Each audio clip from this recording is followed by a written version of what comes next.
Why do some kids rise under pressure and others shut down? It's not talent, it's identity. Let's talk about it.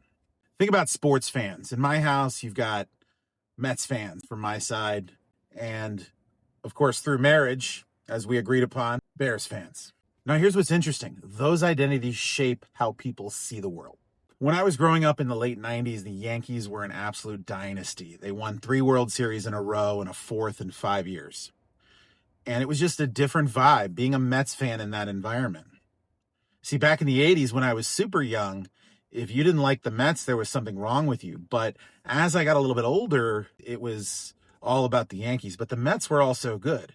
And so when we chose up sides, when they finally started to play each other, we were choosing identities. On one side, you had the crazy, raucous Yankee fan, maybe a little crass, but with an expectation of awesomeness every time that team took the field. And on the other side, you had the gritty, fighting underdog of the New York Mets.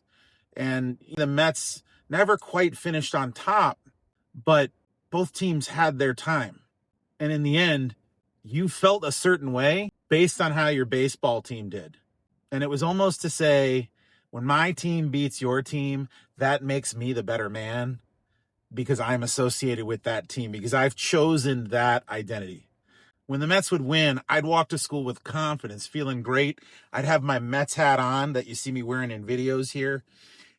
And I was just on top of the world. And those Yankee fans, well, they would hide their faces. I was talking some stuff. Those days the Yankees won and the Mets lost, well, I got to hear about it too. And God forbid they ever played each other. Well, we won't talk about that. Now take that to other chosen identities, how kids see themselves, how people see themselves. Take music performance, for example. You hear so many people say, well, I can't sing. I'm not good at singing. Now, it's one thing if an adult says that. Maybe they tried it. Maybe they had a bad experience as a kid.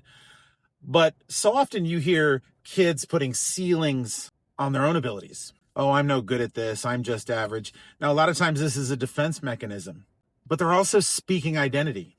And so if every bit of identity speak coming out of their mouth is I won't, then they have no shot under pressure. No shot. That knows me over a long period of time has heard me talk about my son in Taekwondo when he was going for a state title and he had to win a particular event. He had done the work. And I think for him, it was something he was doing with his father, something that made me proud that I was doing too, that he could look up to me as an example. And so when it got to the time when he had to find a little extra and win that tiebreaker because he tied with another kid for first place and he needed to win first place, he was able to do that not because he was necessarily better than the other kid, but because he had belief in himself in that moment. He knew that he belonged in that moment.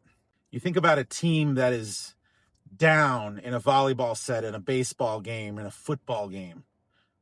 This year's Chicago Bears, for example. How many times did that team find themselves down in the fourth quarter only to come back and make a game of it and even win a good chunk of the time? It got to the point where if the ball was in the Bears' hands, even if they were down by 14 points or so in the last 5 minutes, you knew they had a shot to win.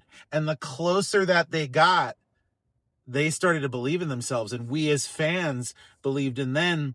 And by extension, in ourselves, it drove our identity and their identity. But you look at groups that end up under long losing streaks, like my Mets this year, the pressure starts to build up and there's no release to that. And you don't feel like you belong. And it spirals and it snowballs. And these are grown men. So imagine how young kids are going to feel in that scenario. And what's worse is that young kids are going to try to save face. They're going to go, well, I wasn't really trying hard anyway. Well, you might not have been, but as soon as you spoke those words, you took away your own ability to be responsible for your actions, and you devalued any effort that you may have just put in. When a kid says that, they do care. It's a defense mechanism, and don't fall for it. You got to think about where they belong. If kids belong to a group that shrinks under pressure, they're going to as well.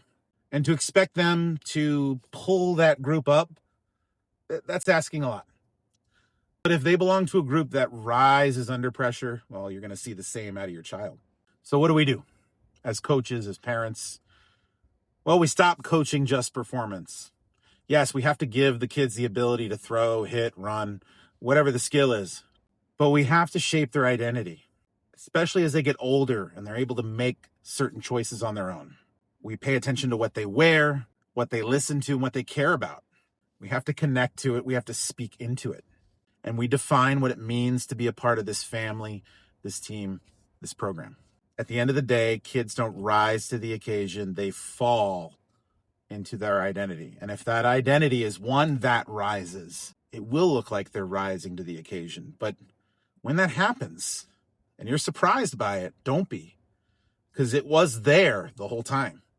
And you might have helped build it. And if you subscribe to this channel, I'm going to help you do just that. You can do it again. And you can not only help your child do it, you can help other children to do it too. So the question is, who are you helping them to become?